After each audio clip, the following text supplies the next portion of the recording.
नमस्कार, MB news म्हणजे महाराष्ट्रातील बातमीपत्रामध्ये आपले स्वागत आहे। आमच्या चॅनलला नवीन असाल तर लाईक आणि सबस्क्राइब करायला विसरू नका। तर बघू याची विशेष बातमी। अमरावती जिल्ह्यातील तिवसा तालुक्यातील वरखेड या गावात शेतातील कापूस पिकांना डवरे सुरू असताना लोंबकळलेल्या जिवंत तारांचा स्पर्श बैलजोडीच्या अंगाला झाला आणि बैलजोडी जागीच ठार झाल्याची घटना वरखेड शेत शिवारात दुपारी 2 वाजताच्या सुमारास घडली आहे। मात्र सुदैवाने डवरे वाहत असलेली 2 मजूर माणसं वाचली, अन्यथा 2 परिवार उघड्यावर आले असते। मात्र यामुळे 1 लाख रुपयाचे अमोल गंदे यांचे नुकसान झाले। वरखेड येथील सुधाकर अग्रवाल यांचे शेत वाहतीकरिता शेतकरी अमोल मधुकर गंदे यांनी घेतले होते। त्यांच्या मालकीची बैलजोडीने शेती करत होते। वरखेड येथील शेतात मजुरांच्या हाताने 1 हेक्टर 50 आर पीक डवरणी करीत असताना शेतातच लोंबकळत असलेल्या जिवंत विद्युत तारेचा स्पर्श बैलांना होऊन तारे डवरणीच्या जाळ्यात अडकली। बैलाची परिस्थिती पाहता लक्षात घेता डवऱ्याकरिता असलेल्या हेमंत अवसारे व हरिचंद्र उके या मजुराने समयसूचकता पाहून डवरे सोडून बाजूला झाले, त्यामुळे त्यांचे प्राण वाचले। बैलजोडी मालकाने लगेच पोलीस स्टेशनला रिपोर्ट केला। यावेळी पशुवैद्यकीय टीम, पोलीस स्टेशन तिवसा व महावितरणने पाहणी करून पंचनामा केला। यावेळी बैलजोडी मालक व नागरिकांनी भरपाई लवकर द्यावी।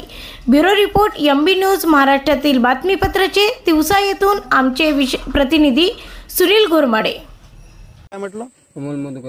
अमोल मधुकर हे शेत तुमचं आहे का? हे शेत लागून न केलं आहे म्हणजे पैसे देऊन शेत वाहलेलं आहे। तर हे शेतात तुमची जोडी तुमचीच आहे का? जोडी तुम्ही यंदा विकत घेतली काय? हो। केवढ्याची जोडी विकत घेतली होती? 1,10,000 1,10,000 जोडी विकत घेतली। आणि हे जोडी ते डवऱ्याले माणसं रोजदार लावून तुम्ही म्हणजे डवरण चालू होतं, इथं तार तुटला तर हे तुमच्या लक्षात आलं? माहित नव्हतं का तुम्हाला इथं तार पडलाय म्हणून? माहित होतो, पण तो बंद केलाय म्हणे। बंद केलाय म्हणून ते धुऱ्यानं तार पडला होता आणि त्या बैल शिनला। त्यामुळे बैल आणि माणसानं असे हुशार होते किंवा त्यानं सुरक्षा आपली म्हणजे ते वाचते, तेवढ्या बरं झालं। आणि तुमचं नुकसान साधारणतः आता किती झालंय? नुकसान झालंय तरी 1.5 लाख आहे। आणि ह्या जोडीच्या भरोश्यात तुमचं घर आहे काय? घर आहे। तुमच्या जो घरची स्वतः शेती किती आहे? 2 एकर आहे फक्त। आणि 2 मुलं बाळ सर्व तुमचं ह्या जोडीच्या भरोश्यावर अवलंबून आहे। त्यामुळे आता तुमचा उदरनिर्वाह समजा बंद पडल्यासारखा झालेला आहे पूर्ण। आता तुमचं म्हणणं काय? तुम्हाला याची नुकसान भरपाई भेटली पाहिजे, मिळाली पाहिजे, नुकसान भरपाई भेटली पाहिजे।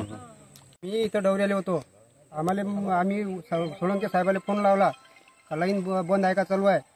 तर सोळंके म्हणे बंद आहे, म्हणून आम्ही तार इथं बंदात पडला होता ह्यात, आम्ही तिकडे काढून धकावत नेला। तसं जसे बैलाला झटका लागला तसे आम्ही दोरं सोडून पळून गेलो। म्हणजे तुम्ही डवरे वाहत असताना तार खाली पडलेला होता? हा, खाली पडला होता। आणि तुम्ही विचारणा केली होती? कोणाला विचारणा केली होती? सोळंके साहेबाला फोन केला होता। वायरमन आहे इच्छे?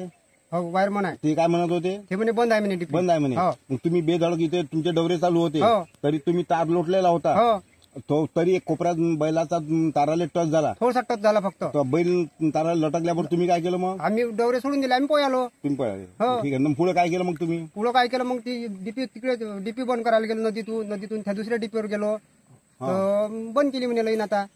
तोपर्यंत बैल गेले होते म्हणून पावले होते। तुमचं नाव काय? माझं नाव हेमंत माणिक अवसारे।